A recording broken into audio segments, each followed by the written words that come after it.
Okay जी, so next topic is ATP कि what is, अब इसमें हम पढ़ेंगे कि एटीपी क्या होता है, व्हाट इज़ एटीपी और कैसे ये सेल की एनर्जी करेंसी कहलाती है। So starting with our next topic, ATP the cell's energy currency.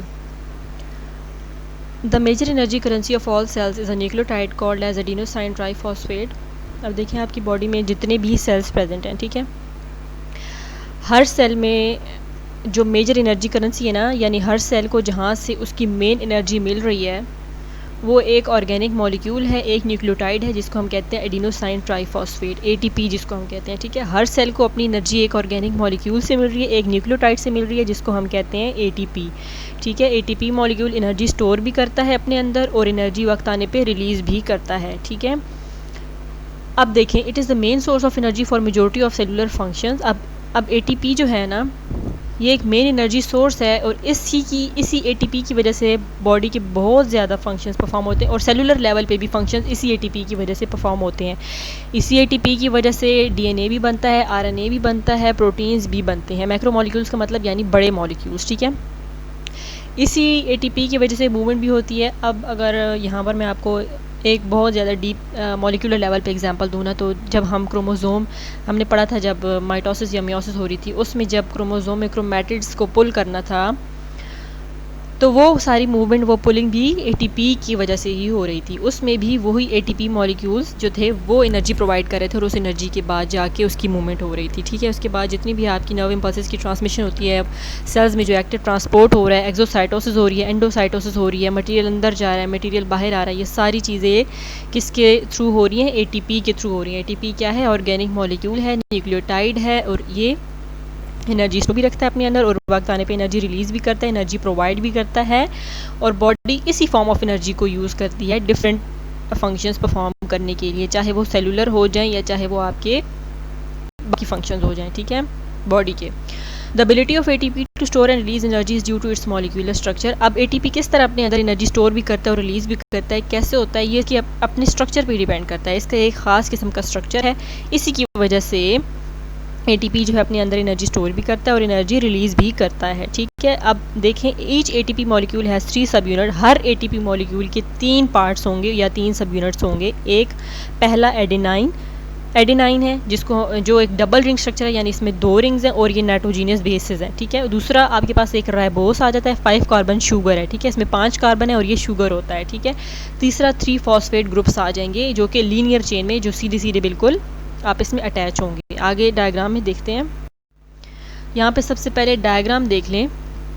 देखिए, अब ये एटीपी की डायग्राम आपको बताई हुई है। सबसे पहले 3 फॉस्फेट देखिए लीनियर चेन में आप इसमें अटैच हुए हैं। ठीक है, उसके बाद राइबोस को देखिए, राइबोस के 5 कॉर्नर्स हैं। इन 5 कॉर्नर्स का मतलब है कि इसके पास 5 कार्बन्स हैं और ये क्या है? शुगर है। उसके बाद एडेनाइन को देखिए, इसके 2 रिंग बने हुए हैं। ठीक है, तो इसका क्या मतलब है कि एक एटीपी में एडेनाइन भी होगा, 5 कार्बन राइबोस भी होगा और 3 फॉस्फेट ग्रुप्स भी हमेशा होंगे हर एटीपी मॉलिक्यूल में। ठीक है, अब पढ़ना शुरू करते हैं। The covalent bond connecting 2 phosphates is indicated by the tilde and it is high energy bond. अब देखें, अब ये जितने भी फॉस्फेट 3 फॉस्फेट ग्रुप्स हैं ना, ये आपस में अटैच हुए हैं। ये किसके बॉन्ड के जरिए अटैच हुए हैं? ये कोवेलेंट बॉन्ड के जरिए अटैच हुए हैं आपस में। ठीक है, और इन कोवेलेंट बॉन्ड्स में बहुत ज़्यादा एनर्जी है। ठीक है, the energy in this bond is release as it breaks and inorganic phosphate gets separated from ATP. अब देखें, जैसे ही ये बॉन्ड, इनके बीच में कोवेलेंट बॉन्ड टूटता है ना, तो इससे क्या हो जाता है कि फॉस्फेट एक रिलीज़ हो जाता है। ठीक है, जब वो फॉस्फेट इससे हट जाता है ना, तो वो एक इनऑर्गेनिक फॉस्फेट बन जाता है। फिर उसको हम पीआई से डिनोट कर देते हैं, वो इनऑर्गेनिक फॉस्फेट हो गया। ठीक है, वो क्योंकि वो एटीपी से सेपरेट हो चुका है। ठीक है, the breaking of 1 phosphate bond releases about 7.3 kilo calorie, यानी 7300 calories per mole of ATP as follows. अब देखें, जब अगर सिर्फ एक फॉस्फेट बॉन्ड भी टूटता है ना एटीपी से, एक भी फॉस्फेट हमारे पास निकल कर आता है ना, तो उसके नतीजे में हमारे पास 7300 calories per mole of ATP energy release होती है। ठीक है, नीचे अब देखें, आपको इसकी वो दी हुई है, एक इक्वेशन दी हुई है, एटीपी प्लस H2O कैसे टूट रहा है। देखें, जब इसकी हाइड्रोलिसिस हो रही है, इसमें वाटर ऐड हो रहा है। ठीक है, हाइड्रोलाइज हो रहा है ये, तो जब इसमें वाटर ऐड हो गया तो इससे एक एटीपी के साथ जो फॉस्फेट था उसके कोवेलेंट बॉन्ड टूटे। ठीक है, यहाँ पर अब एडीपी, अब जब एटीपी से एक फॉस्फेट निकल जाएगा ना, तो वो एडीपी में कन्वर्ट हो जाएगा। ठीक है, तो हमने क्या, यहाँ पर क्या हो गया कि एटीपी से एक फॉस्फेट निकला तो वो कन्वर्ट हो गया ADP में, और साथ उसने क्या कर दिया P, और हमने जो छोटा सा I साथ लगाया यानी इनऑर्गेनिक फॉस्फेट, यानी एक फॉस्फेट बाहर निकल आया, और साथ हमने एनर्जी को रिप्रेजेंट कर दिया कि 7.3 kilo calorie mole energy release हुई है, ठीक है। In common energy reaction only the outermost of 2 high energy bonds break, ठीक। कॉमन एनर्जी रिएक्शन जो होते हैं उसमें सिर्फ आउटर मोस्ट बॉन्ड होते हैं वो टूटते हैं। When this happens ATP becomes ADP। अब जब इस तरह होता है ना तो जो ATP होता है वो ADP बन जाता है, ठीक है। अगर ATP में से एक P रिमूव कर दें तो वो ADP बन जाएगा। ATP में से अगर एक फॉस्फेट चला जाता है, निकल जाता है, तो वो ADP बन गया, यानी एडिनोसाइन डाइफॉस्फेट, यानी डाई मतलब 2, फॉस्फेट मतलब फॉस्फेट, मतलब 2 फॉस्फेट उसमें रह गए, ठीक है।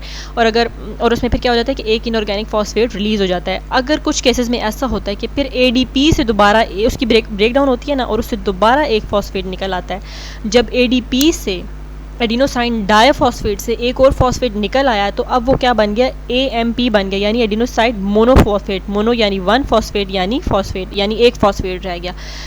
अब देखिए इसका रिएक्शन नीचे आपको दिखाया हुआ है। ADP में अगर दोबारा से वाटर की एडिशन हुई, ठीक है, तो क्या हो गया, एक फॉस्फेट दोबारा से निकल गया। ADP जो था पहले उसमें 2 फॉस्फेट थे, जब एक फॉस्फेट निकल गया तो अब वो AMP बन गया, यानी मोनोफॉस्फेट हो गया, और इसमें भी इतनी एनर्जी रिलीज होनी है, ठीक है, 7.3 किलो कैलोरी मोल।